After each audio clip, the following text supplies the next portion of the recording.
Breast augmentation অথবা ব্রেস্টের size বৃদ্ধির জন্য যতগুলো প্রসিডিওর রয়েছে তার মধ্যে একটা হচ্ছে ফ্যাট গ্রাফট। এই ফ্যাট গ্রাফটের বিস্তারিত থাকছে আজকে আমার এই ভিডিওতে। আসসালামু আলাইকুম, আমি ডক্টর চৌধুরী রাশিদুল মগনি। আমি একজন প্লাস্টিক রিকনস্ট্রাকটিভ এবং অ্যাস্থেটিক সার্জন। আজকে ফ্যাট গ্রাফট নিয়ে আমরা আপনাদের সামনে কথা বলবো এবং প্রথমে বলবো যে অ্যাস্থেটিক সার্জারির মধ্যে সবচেয়ে বেশি যেটা ফিমেলে আমরা করে থাকি সেটা হচ্ছে ব্রেস্ট সার্জারি, এবং ব্রেস্ট সার্জারির মধ্যে ব্রেস্টের আকার বৃদ্ধি একটা অন্যতম। এই আকার বৃদ্ধি আমরা ফ্যাট দিয়েও করি। এই ফ্যাটটা আমরা আপনার শরীর থেকেই হারভেস্ট করব। এই হারভেস্টটা কিভাবে করা হয়? আপনার তলপেট অথবা থাই থেকে আমরা পরিমাণ মতো ফ্যাটটা নিই, যে কি পরিমাণে আমরা ব্রেস্টের সাইজটা বড় করতে চাচ্ছি এটা নির্ধারণ করে আমরা ফ্যাটটা হারভেস্ট করি। তারপর এটাকে বিশেষভাবে বিশেষ পদ্ধতিতে এটাকে প্রক্রিয়াজাত করে তারপরে আমরা এটাকে ইনজেকশনের জন্য রেডি করি।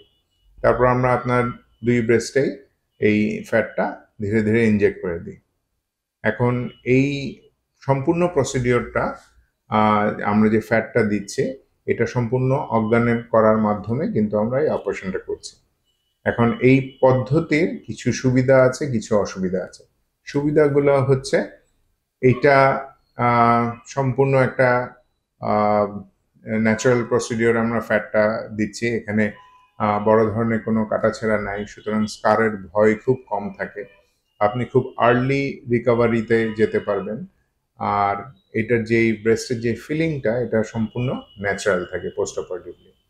আর অসুবিধাগুলো হচ্ছে আপনার যদি আপনি লিন অ্যান্ড থিন হন, আপনার যদি ফ্যাটের পরিমাণ কম থাকে, তাহলে আমরা সেই পরিমাণে ফ্যাট হারভেস্ট করতে পারবো না।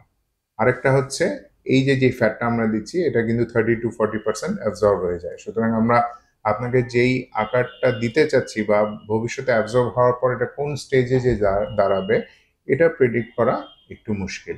সুতরাং ব্রেস্টের যে ফ্যাট পদ্ধতি এইটা অনেক সময় দেখা যায় যে অনেকে এটার থেকে যারা একটু বেশি বড় চাচ্ছেন ফ্যাটের থেকে তারা ইমপ্ল্যান্টটাকে বেশি পছন্দ করে। তাই বলে দুইটা পদ্ধতি কিন্তু সমান তালে পৃথিবীতে হচ্ছে। সুতরাং আপনি একজন সরাসরি প্লাস্টিক সার্জনের সাথে যোগাযোগ করে আপনার জন্য কোনটা বেস্ট হবে সেটা জেনে নিয়ে আপনি পদ্ধতিটা নির্বাচন করতে পারেন। ধন্যবাদ।